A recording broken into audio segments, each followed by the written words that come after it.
All right, let's begin. So you recently tweeted, WV budget, West Virginia budget, is in a $350 million deficit right now because Governor Tomlin didn't want to do heavy lift and intentionally set unrealistic revenue projections. What do you mean by the heavy lifting? Well, I think the heavy lifting is when we get into the makeup of state government, right-sizing it, streamlining, reforming, whatever you want to call it. But it is the governor that sets the revenue estimates. And last fiscal year that just ended this June 30th, we came up $450 or so million short of his revenue estimate, and fast forward to the fiscal year that we just started in July, fiscal 17, and we're facing the same thing, a too high revenue estimate, and that money likely isn't going to come in, and so we'll be caught just like we were last year, trying to make up the balance. Okay, let's take a look at some of the things that you want to do. You want to put broadband access across the state. You want to improve roads, and you talk about building more jails for drug dealers. Are those right?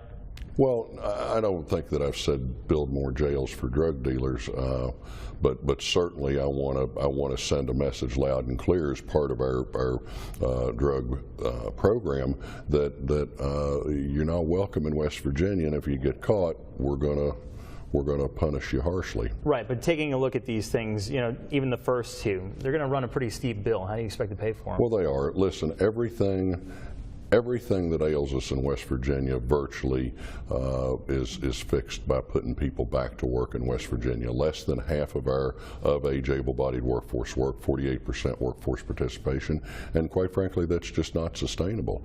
We got to put West Virginians back to work and have them be productive members of society, paying income taxes, consumer sales tax, those things that help government go. So you know, once we do that, and quite frankly, circling back to the drug program, when you replace hopelessness with hope, you fend off half of the people that find their way down that drug addiction path.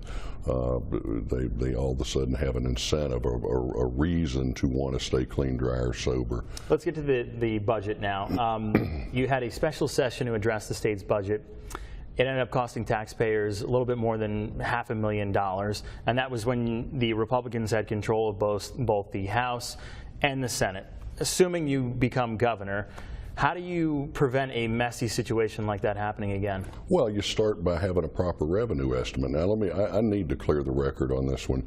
First of all, on the third day of a 3-day special session where the legislature pulls the budget together and gives it back to the governor gave us a $92.4 million adjustment. I went to him immediately.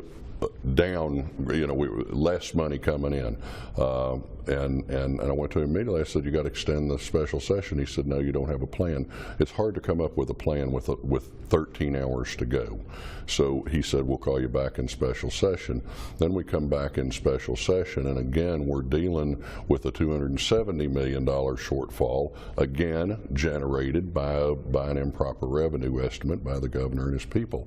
So it was we were dealt virtually an impossible hand to play, and yet we played it. And then, quite frankly, to add in the political chicanery, my opponent, Jim Justice's right-hand man, his general consultant, Larry Puccio, is actually in caucusing with the House Dems saying, slow it down, slow the budget down as much as you can. It'll make the Republicans look bad. So, you know, we were working against a few headwinds, and I think we dealt with them pretty well. So you said that you would be finding savings within the Department of Education. You would want to pay teachers more. How do you expect to do that? How are we going to pay our teachers more? Where do you find these savings? The governor's efficiency audit that he called for in 2012, I believe, noted that West Virginia was one of the most top-heavy education systems in the nation.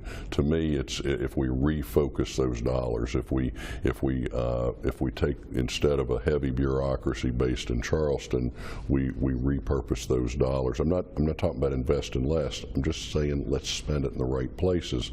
I want to focus on the classroom. I want to invert the pyramid instead of the top-heavy. I want to get the focus on two things: our student our child, the very one that we're failing, and on our teachers. I want it to be on the classrooms, and that calls for investing in our teachers. Our teachers are among the lowest paid in the country, and that's inexcusable. Inexcusable. It's no wonder we can't find enough teachers for the system right now. But we need to also get out of their hair. We need to put teachers in the classroom and let them teach. Last question for you. In terms of policy, not record, what's the biggest difference between you and Jim Justice? He says jobs, you say jobs. What's the difference? I'll tell you what, I've been in leadership for 2 years. He's going to say, well, here's a career politician. He hadn't been able to get the job done.